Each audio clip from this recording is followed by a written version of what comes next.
Bu. Piye sayang? Anakku tersayang. Please deh. Kalian itu gimana tik? Anak ora apa-apa. Ibu. Dalem anakku. Ibu. Ket biyen ora nek perubahane. Ayo. Selamat.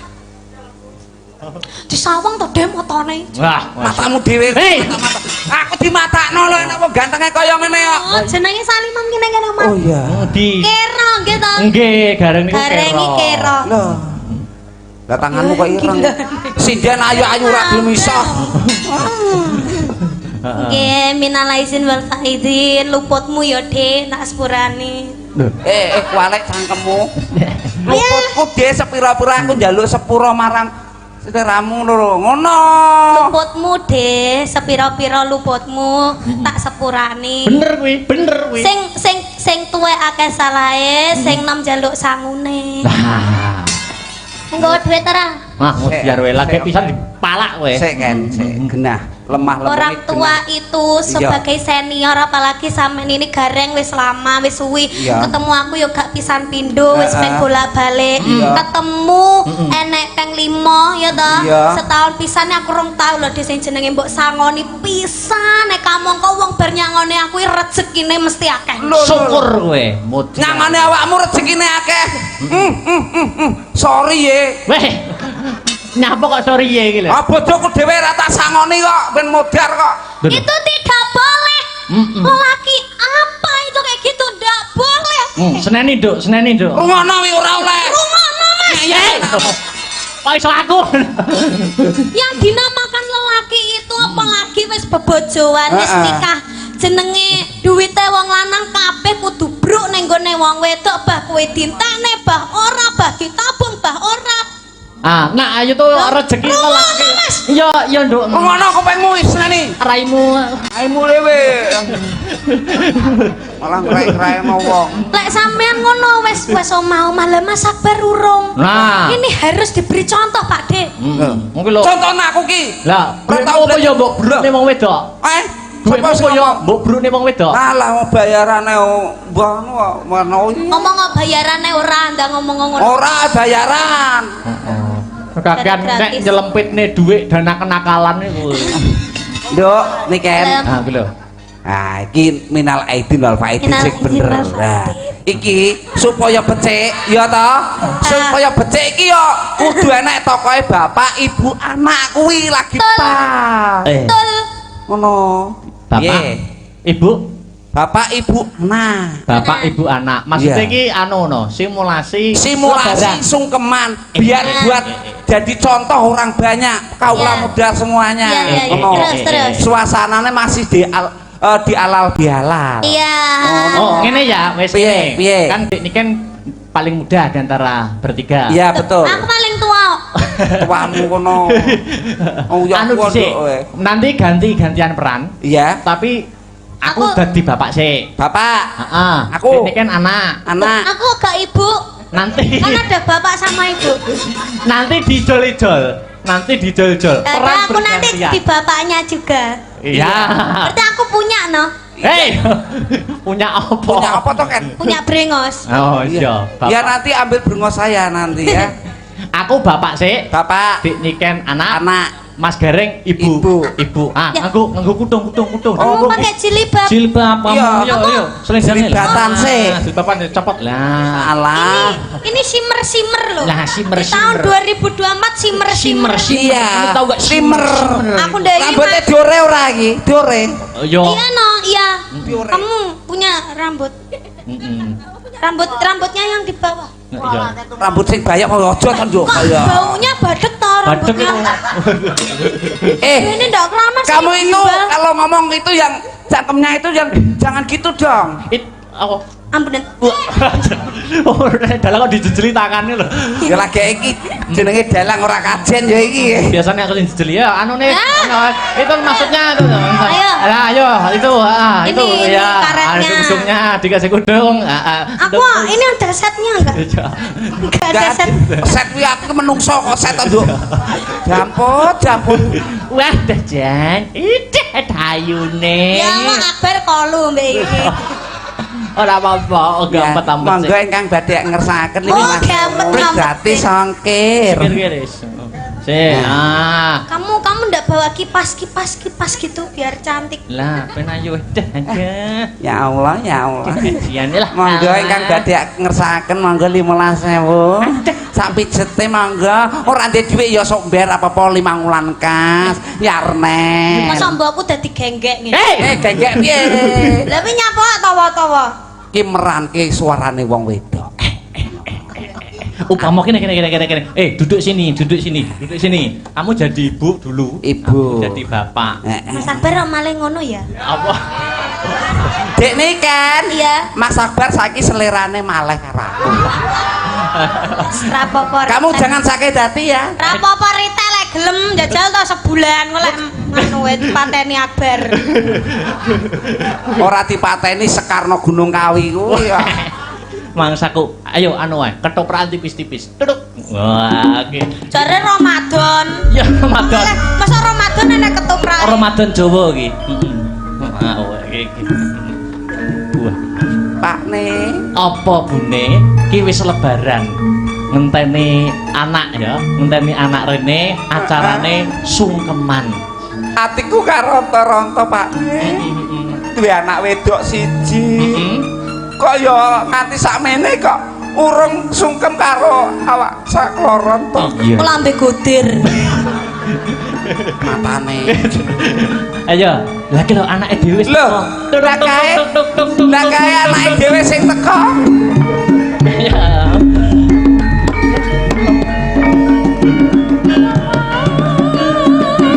Londone kendone kendong.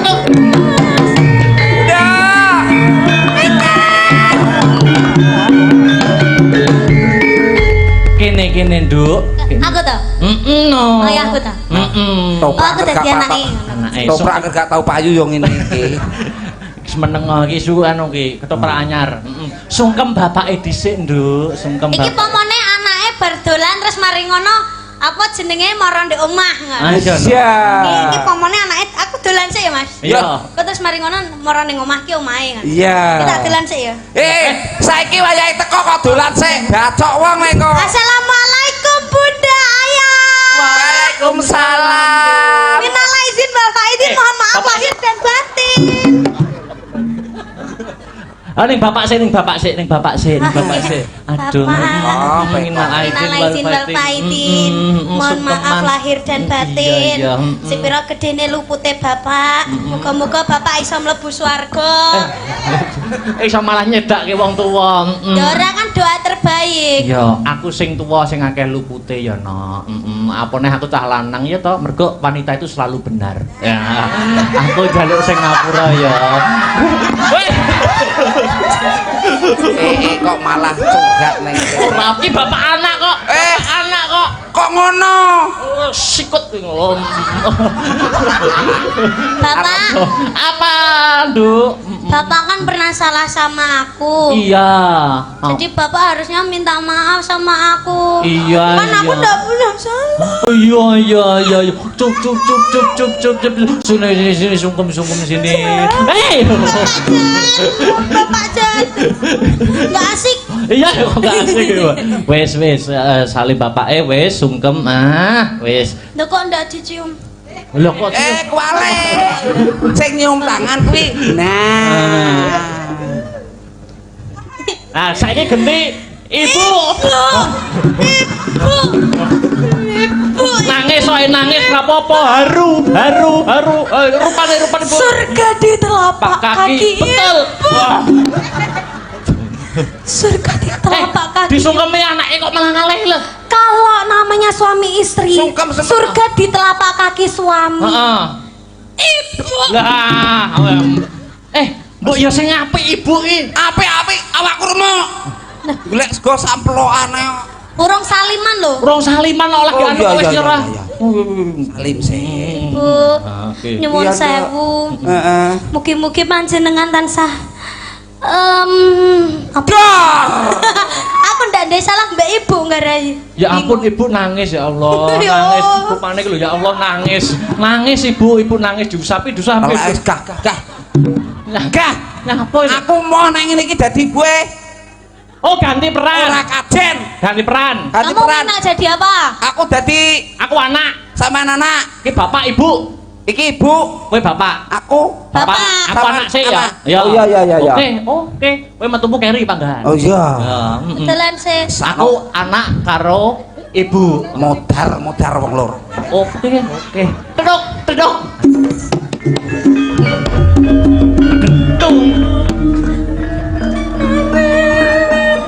Bu. Piye sayang? Anakku tersayang. Please deh. Kalian itu gimana tik? Anak ora apa-apa. Ibu. Dalem anakku. Ibu. Ket biyen ora nek perubahane. Ayo. Maksudnya ini kan kita sudah mendekati bulan Ramadan. Tapi kita kan besok kan sungkeman Ibu. Iya. Aku kemarin mendengar dari suara tetangga, Kenapa, Le? Bapak malam takbir malah karaokean, Bu. Mosok to, Le? Malam takbir pamite Bapak ini malah Bapak Bapak nyapa? karaokean. Bapak karaoke. Orang malah takbiran, orang malah menyambut Mosok tahun toh? baru malah karaokean, Bu. Bapakmu wi Bapak ini sing wajahe kaya nyambek wi. Gelem karaokean. karaokean. Ora malah ge nyangoni kowe. Ora belas Bu, belas ora disangoni THR belas. Bapakmu wi. Heeh. Mosok to bapakmu wi? Aduh dah. Kok tangga? Tada.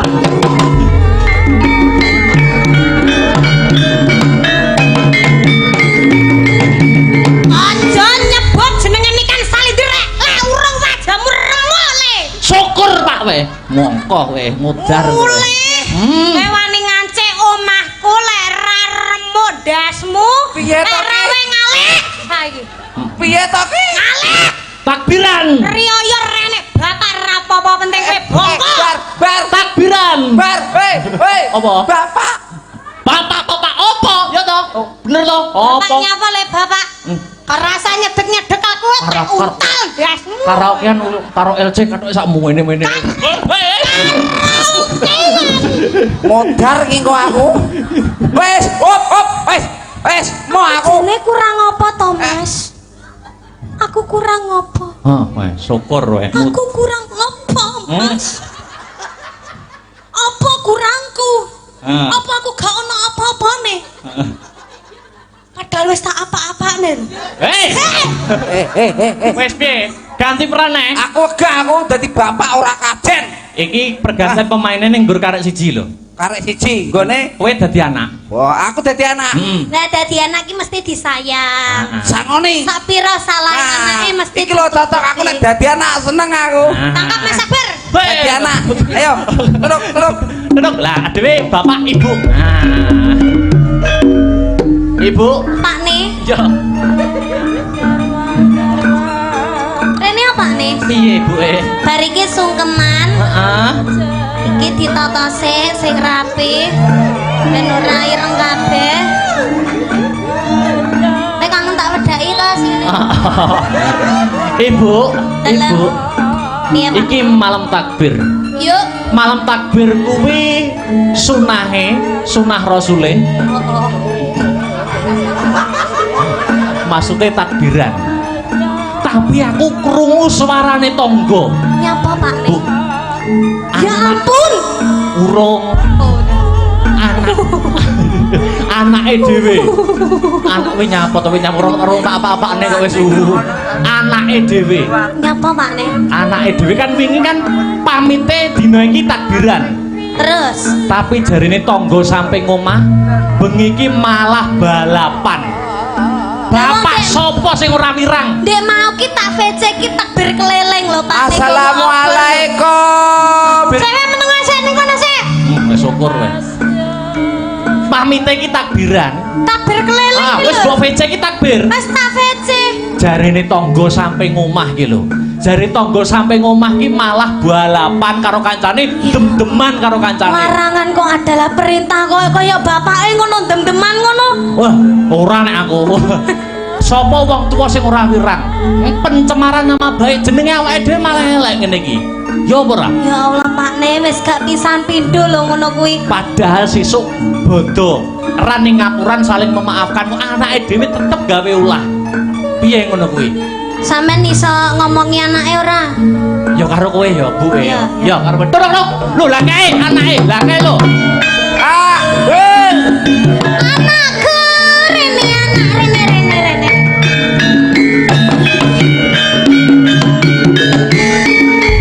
Kangen di. takbiran. Kangen di. Takbiran, Bu. Kangen di. Takbiran. Kamu tekan di. Takbiran. Tekoni cangkeme ngomong ya nyanyi. Muter kowe. Takbir apa takbir? Takbir apa takbir? Ding ding. Bu aja kene Bu. Malah buke ngono. Aku takbiran lho, Bu. Atas sono, Pak, atas sono, Pak. Takbiran kok mripate abang. Takbiran kok motone abang. Lambene kok mambu. Nambene kok mambu naga.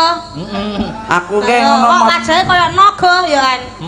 Nah yo Ah, bapakku yo naga. ngawur. Aku ula cilik. Piye? Kowe ngaku Kowe ora? ngaku apa tak sodet?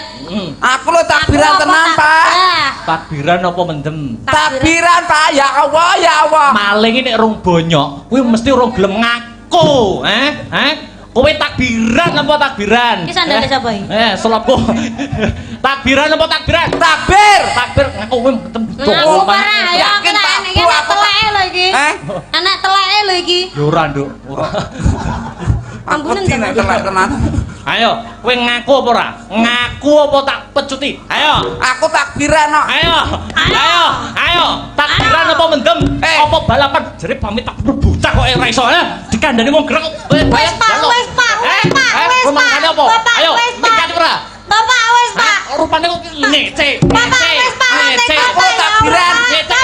Aku bener lho. Wis Pak. Tak aku apa sing mateni, Pak?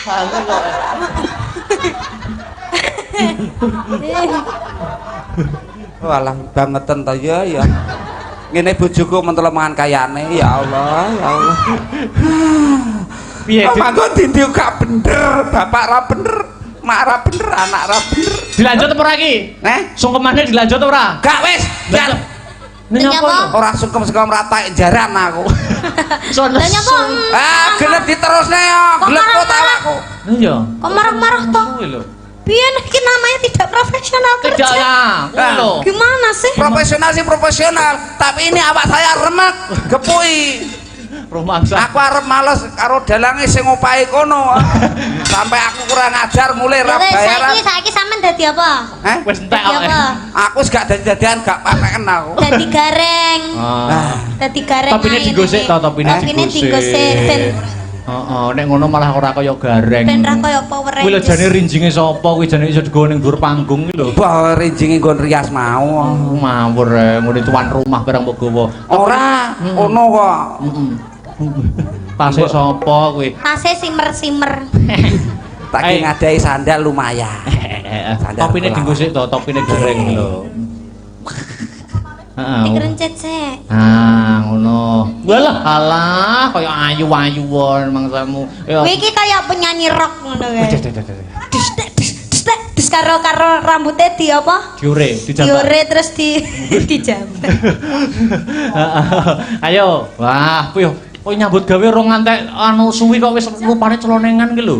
Ora perkara kuwi lho diobo-obo awakmu karo niken iki.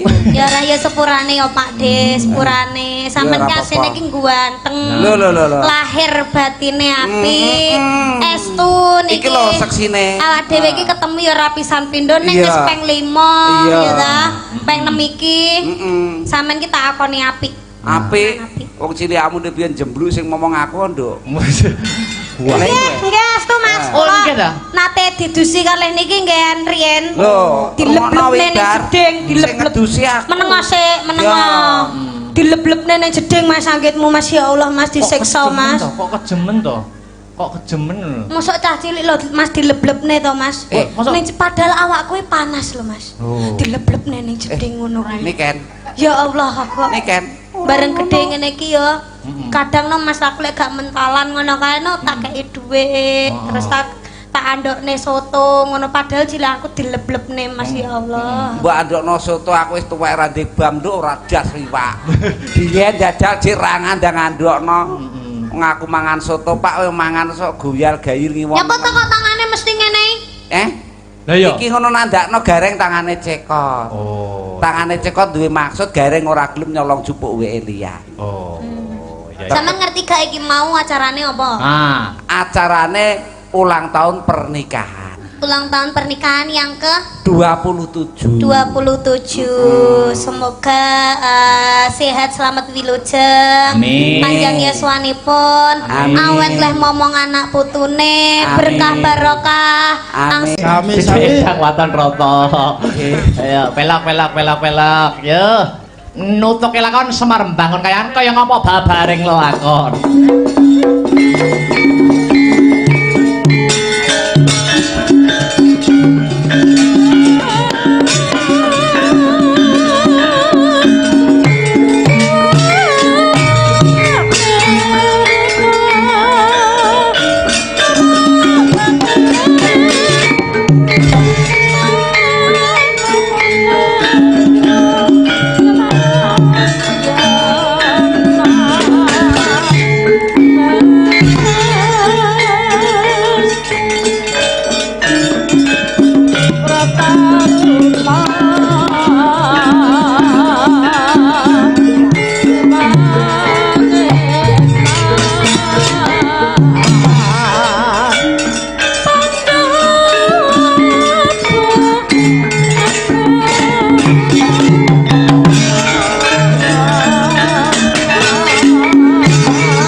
Harta palwanuting ranu Dresing karasaning sun dening kanyut manis elingira Gusti roning kamal mirah ingsun semira ing muni Sidat agung ing narmada sadroning aguling menawi mboten klentu ing pamawas menika bendara kula ing Plongkowati Raden Abimanyu ingkang kepareng rawuh. Iya Wa Semar, bekti kula katur nggih Gus. Wa Semar wis ndak tampa. Wonten wigatos ingkang pundi ndara dene paduka kestu rawuh wonten Karang Kadempel mriki. Tak kira Wa Semar kang bisa ngudari reruwet madhangke pepeteng iki. Punapa ingkang dados sundraning prakawis Gus? Ampun ngantos slendro ingkang dados manah handika ora ana sing tak penggalih. Kejaba mung murcane Kanjeng Rama Harjuna saka kasatriyan Madukara. Murcane Kanjeng Rama Harjuna wis ana tricandra utawa 3 wulan iki Wa Semar. Sapa kae?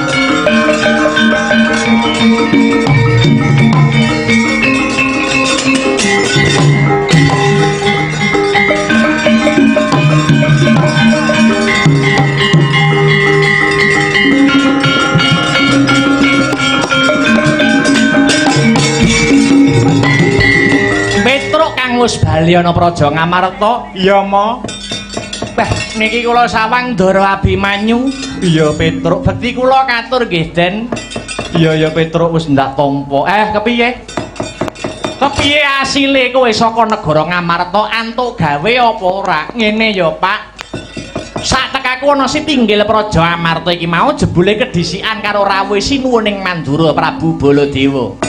Kang sarimbit karo Patih Ngastina ya kuwi Patih Sengkuni. Lah tinemune Sinuwun Prabu Baladewa ya duwe perlu kang padha ya kuwi nyilih wujude jimat Jamus Kalimasada.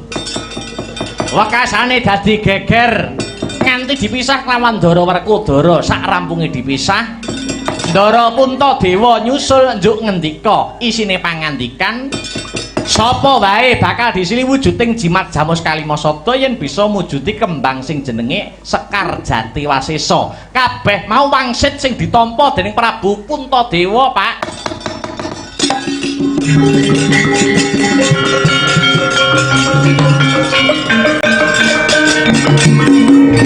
Sekar Jatiwasesa iya mo. Ate angel men syarate. Kuncung nganti gelung aku lagi krungu iki kembang kok jenenge Sekar Jatiwasesa. Wa Semar, pripun Ndara? Biyen Abimanyu kaya tau ngerti kang aran Sekar Jatiwasesa mau. Kembang mau papan dununge mapan ana tanah sabrang. Ya kuwi ana negara Paranghagni. Lah banjur Wa Semar goleki kembang mau bakale diagem kanggo apa? Kangge syarat ngampil wujuding Jamus Kalimasada, Gus. Awit Semar badhe gadah damel ngene niku Semar badhe mbangun kayangan, mbangun atine para manungsa, ndandani mental kang sarta moraling para kawula. Yen pancen kaya mangkono wong, ayo luwih dhisik bakal tak bantu. Ing areh ngupadi Sekar Jatiwasesa mbok menawa Sekar Jatiwasesa kang disuwun kelawan Wa Puntadewa mau ana sambung rapete kelawan murcane ramaku Raden Arjuna. Dados niki sesarengan tumuju wonten ing Paranghagni. Ya wa. Aja kuwatir rasamu senadyan ing kono mlebu tanah sabrang. Yen ana bebaya kang anempuh ing dedalan Abimanyu kang bakal ngrampungi wa. Sigra kala kang tumingal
Semubangi wangaruna kadinetrane nganggo rapuk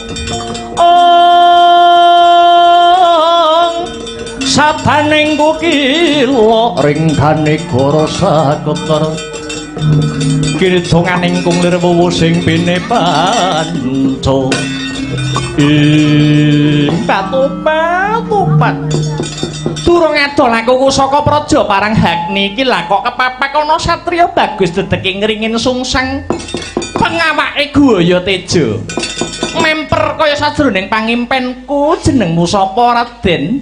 Satriya Plongkowati ya Tanjung Anom kekasih Raden Abimanyu. Raden Abimanyu? Iya. Patuko ingkang kula pati Raden.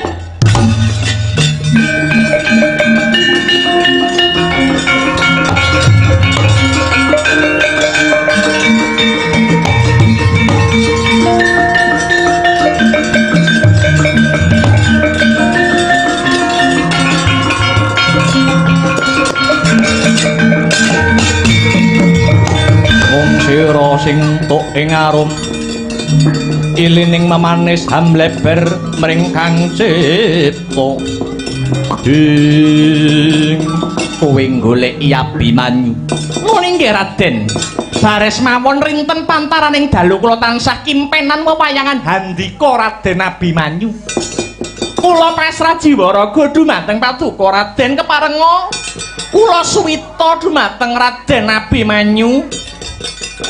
Kok ya ana ya, Gong. Wong wedok ngelamar wong lanang dhisik ngene iki. Ayo nek ora ngrumangsani lho. Ora Abimanyu priyayine bagus sing wedok rupane mringis. Piring kesampluk teklek, raine gluwing sikile mlethek kuwi. Pusik to. Kowe kuwi jenengmu sapa lan saka ngendi pinangkamu? Kula mijil saking Praja Paranghagni. Dene wewangi kula Pandahana Sari Raden saka Paranghagni lakar kasinggihan. Bebana punapa ingkang kedah kula wujuti badhe kula sembadani Raden. Paduka nyuwun menapa waton saged sesandingan kaliyan Raden Abimanyu punapa kemawon badhe kula wujuti. Aku ora butuh Mas Picis Raja Brana nanging aku mung nyuwun pitukon wujude Sekar Jatiwasesa. Manut kabar kang sumebar pawarta kang marata Sekar Jatiwasesa mapane ana negaramu Paranghagni. Leres dawuh handika Raden. Paduka ngrasakaken Sekar Jatiwasesa, iya aku mung nyuwun kuwi Daunasari. Sumangga kula kanthi wonten negari kula Paranghagni paduka Raden kula aturi methik piyambak Raden.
Patine Sang Abimanyu kena ing Jidara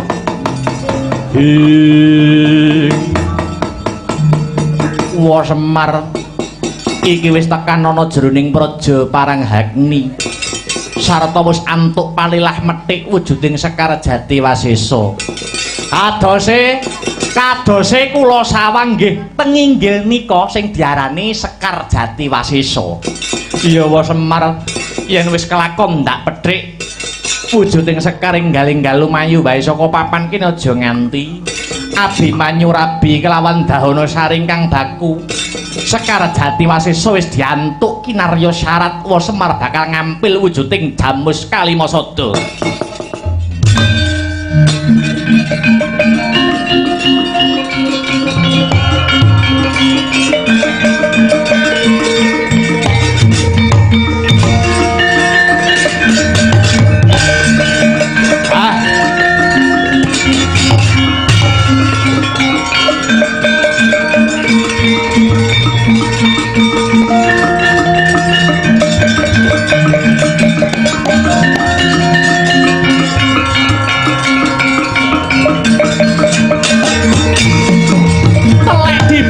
ngantosi mripatku melek diapusi.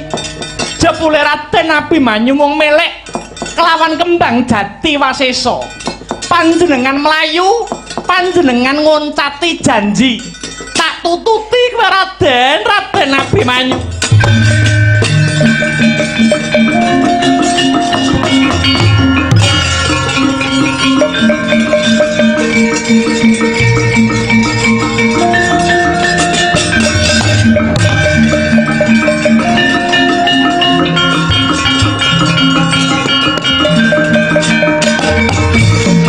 Antya ingkang minuwus Prabu Gorodahana ingkang ngupadi mentare kang rayi Dahanasari yen Cinandra gumricik swarane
kinjeng muter-muter kaya helikopter.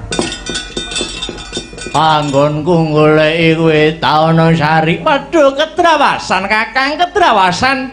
Kedrawasan piye? Aku wis kelakon ketemu kelawan momani ing kalbu ya kuwi Raden Abimanyu. Sekawit Raden Abimanyu gelem nampa katresnaning Dahanasari, nanging kudu nganggo pitukon wujude Sekar Jati Wasesa. Satemah Raden Abimanyu tak kanthi ana praja Paranghagni. Bareng Sekar Jati Wasesa wis dipethik karo Abimanyu, Abimanyu tinggal glanggang colong playu. Raden Abimanyu tega karo aku Kakang piye?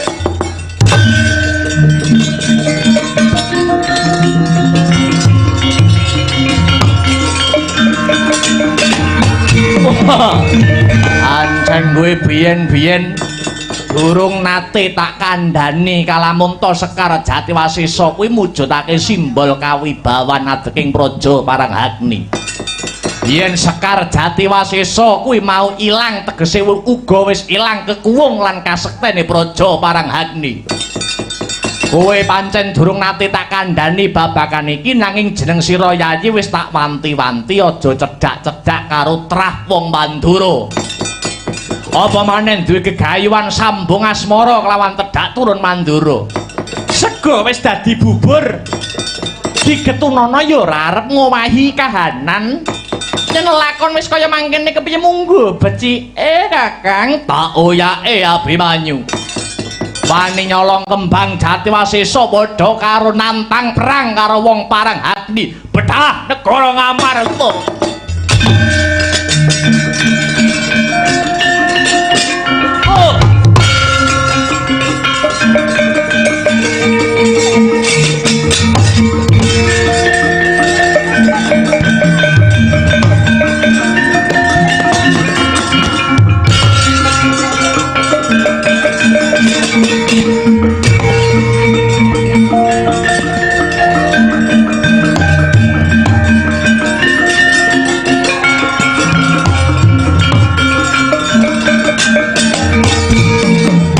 Kresna nangandika duh Yayi Prabu Hayuwa Sungkaweng Tyas ing lonjong mimis lampahipun melar mingkus napasipun menika Koko Prabu ing Mandura. Iya Kresna wonten wigatos ingkang pundi kok sajakipun nggih aku bantunen ya Kresna aku bantunen.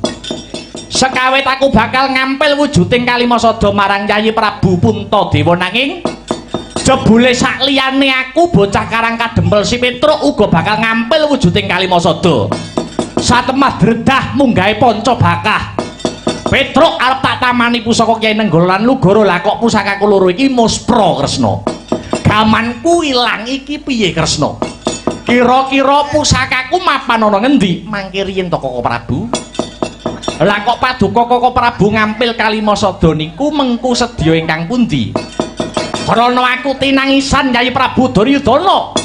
Negara Ngastina sak mengko lagi ketaman pageblok Mayangkara kudu diruwat sarana Kalimasada. Lah dene Petruk kuwi nyilih Kalimasada ki kanggo bapake ya kuwi Kakang Semar anggone bakal bangun kahyangan Kresna. Koko Prabu paduka ditangisi Yayi Prabu Duryudana menika janjanipun namung pangreka dayanipun para Kurawa. Awit menawi Kalimasada sampun diregem dening Kurawa tegese Pandhawa sampun boten gadah dasaring negara ingkang dados simbol kekuwataning praja. Waduh ya Yayi. Banjur piye carane aku kudu nebos kaluputan kuwi iki Di?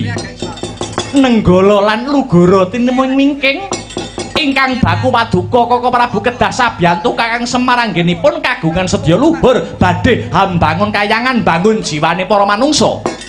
Ya manut Kresna monggo kula kanthi tumuju wonten negari Ngamarta lewat tepining lepen tempuran ingkang wening tirtanipun.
Saking kutha Sakuradala yen tanah mutusa sang sri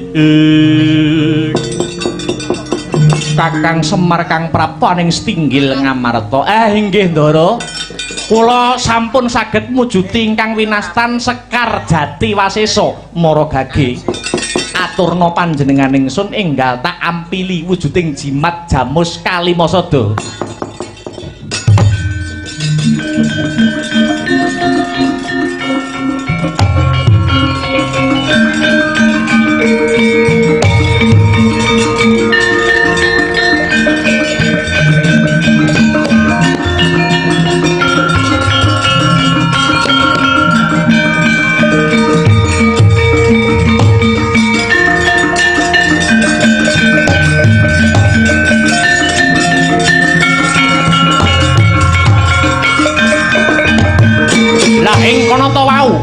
Nalika Sekar Jati Wasesa sinandhingaken pustaka Jamus Kalimasada ana kaelokaning jagat Sekar Jati Wasesa badhar sejatining wujud Raden Arjuna.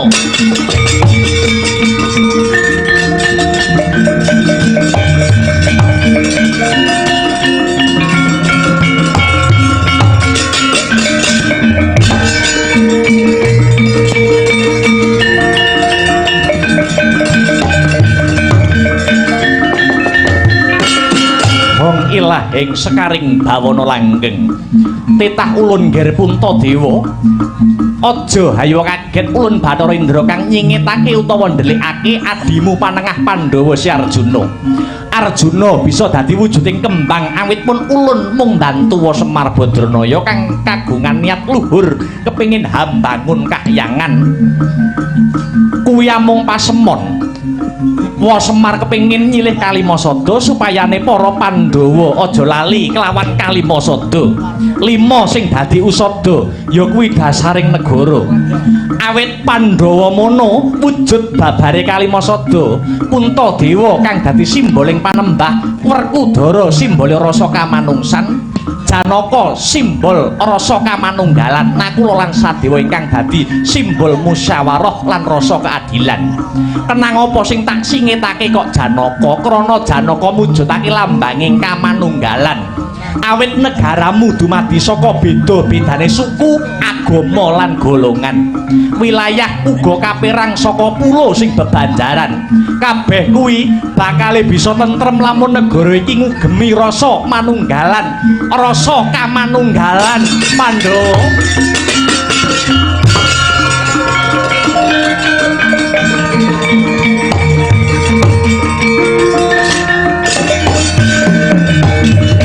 Janaka kang wis timbul nun inggih Kaka Prabu. Kula dipun utus kaliyan Bathara Indra salin wujud dados Sekar Jati Wasesa ing sedya bebantu Kakang Semar anggenipun badhe hambangun kayangan. Syukur seketi jumurung. Sinuwun Punta, Semar badhe garis ngandhapi menapa ingkang dados ature Bathara Indra.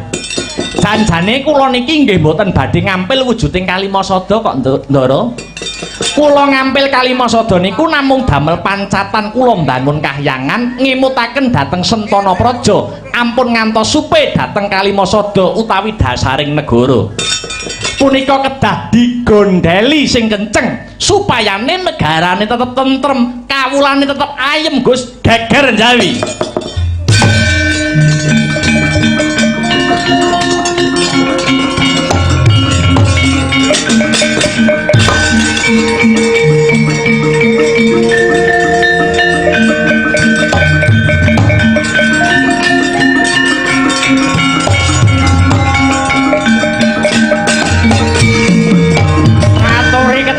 Sinuwun dhateng Jawi wonten raseksa kalih buta lanang wedok ngamuk punggung Suratamtaha wonten Praja Ngamarta. Kaka Prabu punika jatahipun Kaka Prabu kagem nebus sedaya dosa kalepatan Paduka. Ya Baladewa sing ndadake Kresna.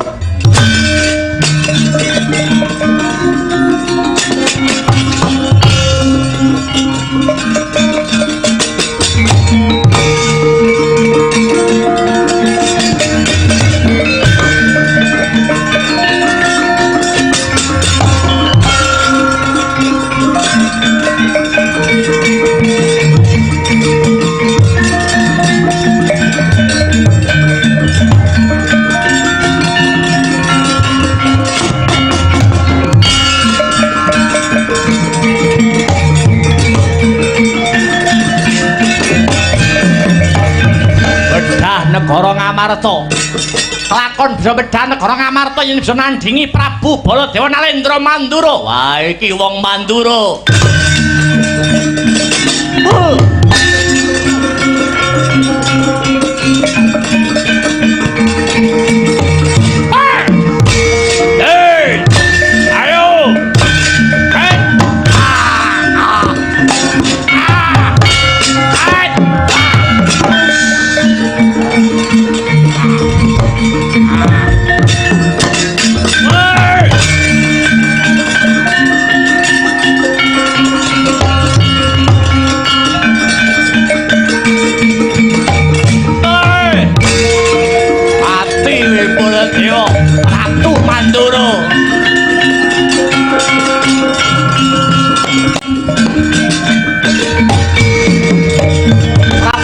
Baladewa den piting wani kelawan Prabu Gorodana.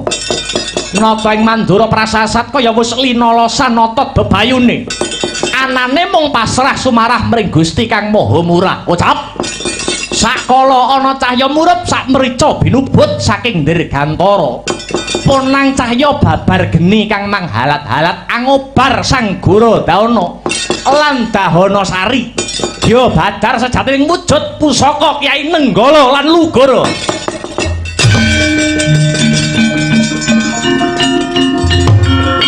Sampun.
Ciling sir wengi Caka lula tatanendra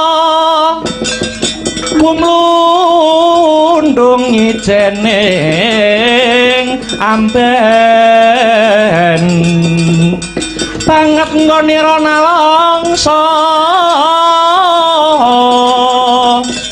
Kaya den pinilara Wong tininggal popo biyung wong tininggal popo biyung susah dadi Joko Lula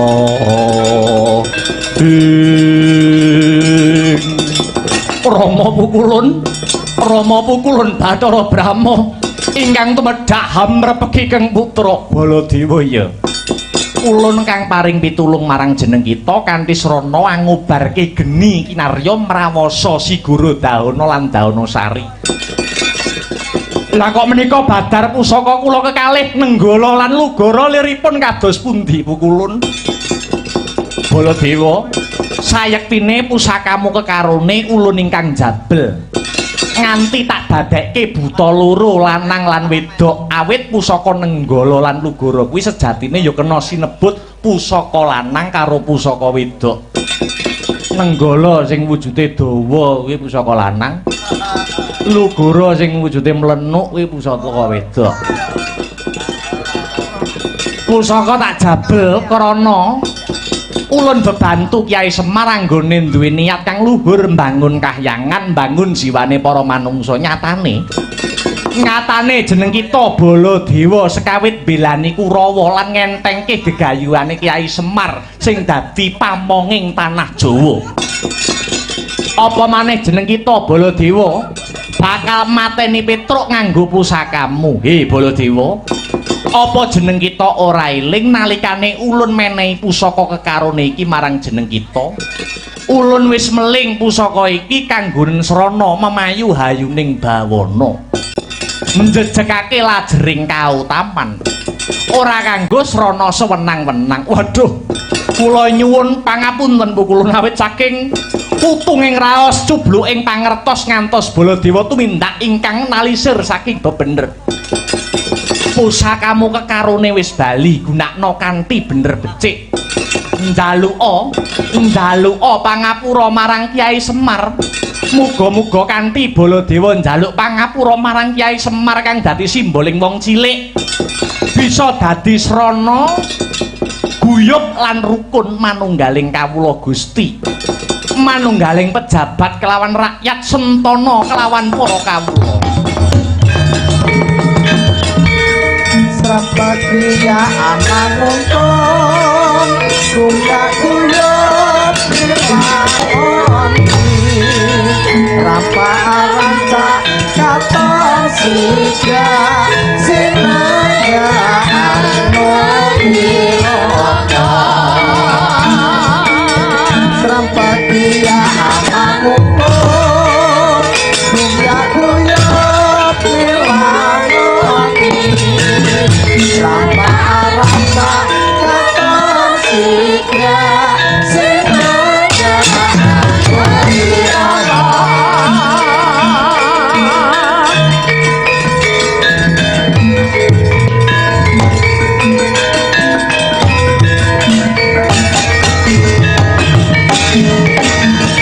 Oh Kakang Baladewa sing luput pranyata luhur gegayuhanmu Kyai Semar. Astabrata